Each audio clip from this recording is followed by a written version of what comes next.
Buck Breaking is a film that is truth revealing, gap filling, um, ammunition providing, um, strategy revealing.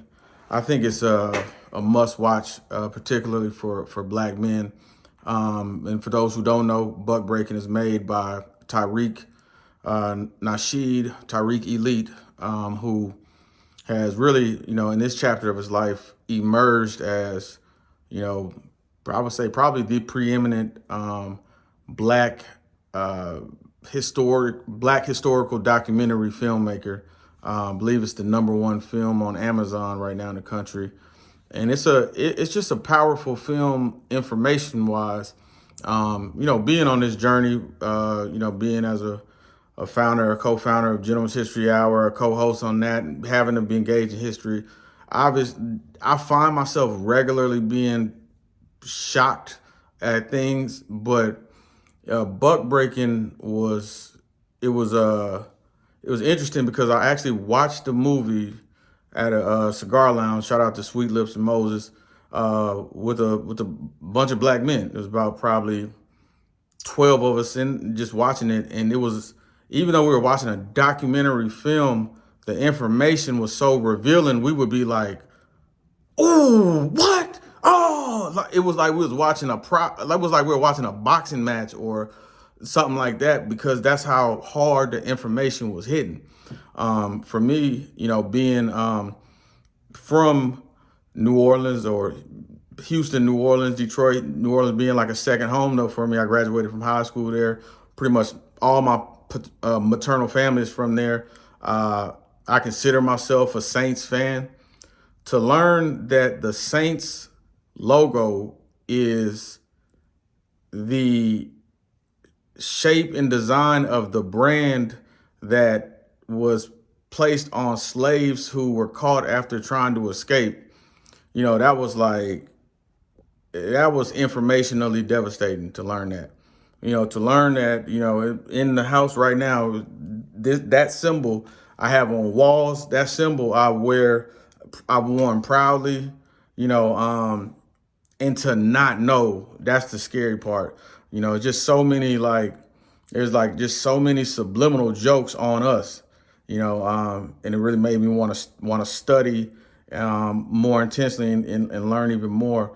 Another thing that stood out to me, to learn that the rainbow was initially adopted and used by Fred Hampton, and which makes sense. The rainbow represents all of the different colors, and the rainbow was a coalition that Fred Hampton created, or basically led, trying to basic spearhead race relations, and then ultimately it being passed to Jesse Jackson with the Rainbow Coalition, and it only being after the Rainbow Coalition was sued that the LGBT community pretty much hijacked that symbol and made it theirs.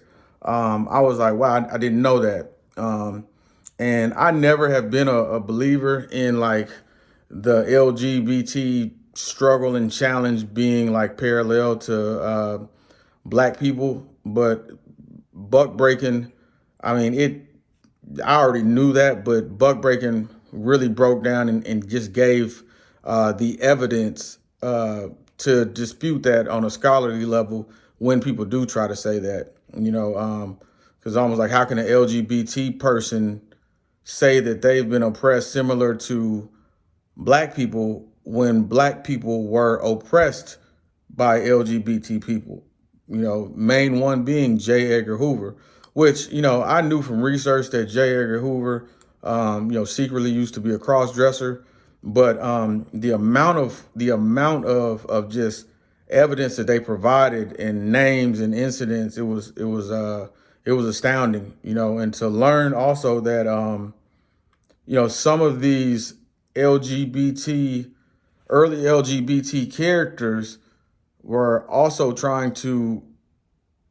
were in support and slowly trying to introduce pedophilia, with, some of the same people writing these bills and laws also being supporters of the men who love boys. It was really shocking, eye opening. Learning about some of the laws that were passed, like one in New York where if a third grader that is of one sex decides they identify with the other and they give you the pronouns they want to use, and you don't use those pronouns, not only is it an offense that can get you fired, it potentially can be a crime. California having a bill that basically kind of makes it okay for a 19-year-old to be with someone. This one here, I don't want to really quote because I'm paraphrasing everything, but this one here I'm not 100% sure. But it's a really weird bill in California that sounded a lot like it lent its leniency towards pedophilia. So it's a brilliant movie, and I mean I'm just going off of the stuff that stood out to me. I mean it is something that I think is a must watch. On any rating scale, I give it the highest grade. For everything that it claimed and everything that it said, it backed it up with data, it backed it up with research, evidence, and I think it's just a powerful film. And I think Tariq did a great job on Buck Breaking, and I think it deserves to be the number one film in the country. So those are my thoughts on it. It's Rob J 10X, Gentleman's History Hour, Buck Breaking Film Review.